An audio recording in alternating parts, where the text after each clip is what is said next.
A 17-year-old by the name of Zachary Sam was trying to steal sneakers from a person that he made a deal with online, but it didn't work out the way that he expected it to. We have a video showing what happened. It's a little graphic and difficult to watch, so I want to give you fair warning. With that said, take a look.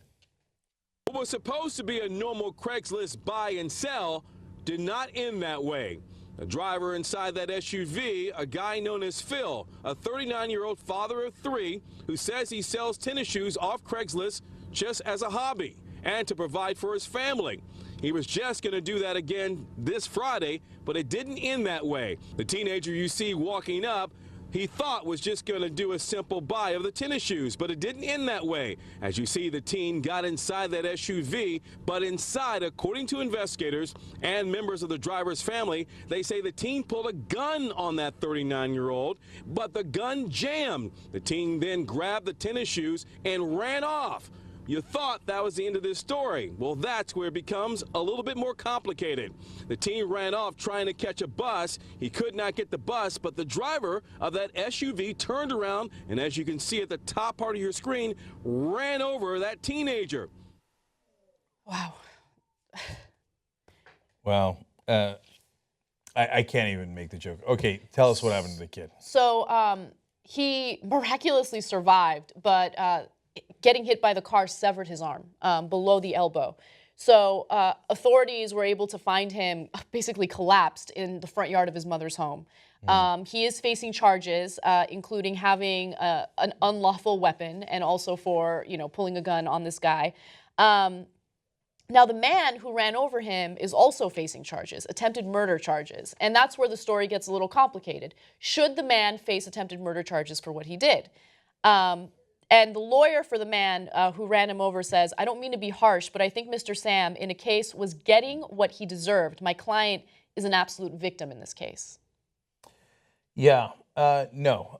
So it is complicated. First of all, if I'm the guy in the car who was going to get robbed, I am super pissed, man. That guy put a gun in my face. He could have died that day. He had 3 kids. So it's not like we got sympathy for the 17-year-old, right?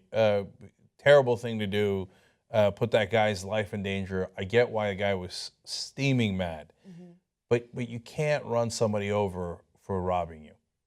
It's disproportionate. You can't do it, right? And now attempted murder is obviously a heavy charge, but dude, you ran him over so badly that it severed his arm. So there's got to be some charges. I don't know if there's going to be a jury that's just going to let him go anyway, right? That's entirely possible. If I was on the jury, I don't know that I go to attempted murder, but I go to something, man.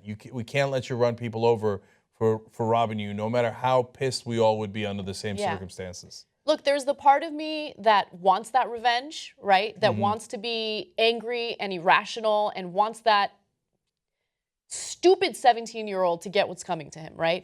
But at the same time, you can't do what's against the law, right? The only time that you can attack someone like that, whether it's with a gun or with a car or with any type of, weapon that can kill someone, is when that individual poses an imminent threat. And that 17-year-old at that moment didn't pose an imminent threat because he had already walked away. So there's what the law says and what we want to do, right? And fortunately or unfortunately, we have to follow the law.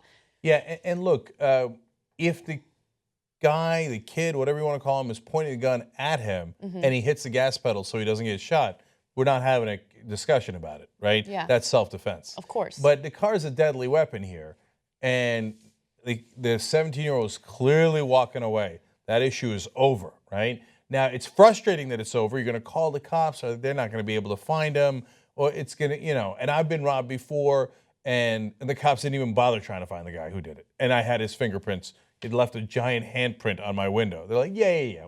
Leads. Yeah, we're working on it around the clock, right? So I know how dismissive they can be and how frustrating it is. But if I'd found that guy who robbed my apartment in New York and I ran him over with my car, that's nuts. Yeah. You can't do that. It's just so frustrating because had the guy just driven away and he didn't do anything, this 17-year-old is free to go off and do this again, right? And when does he get caught, right? When does it get to a point where he actually does shoot and kill someone? So I understand the man's frustrations.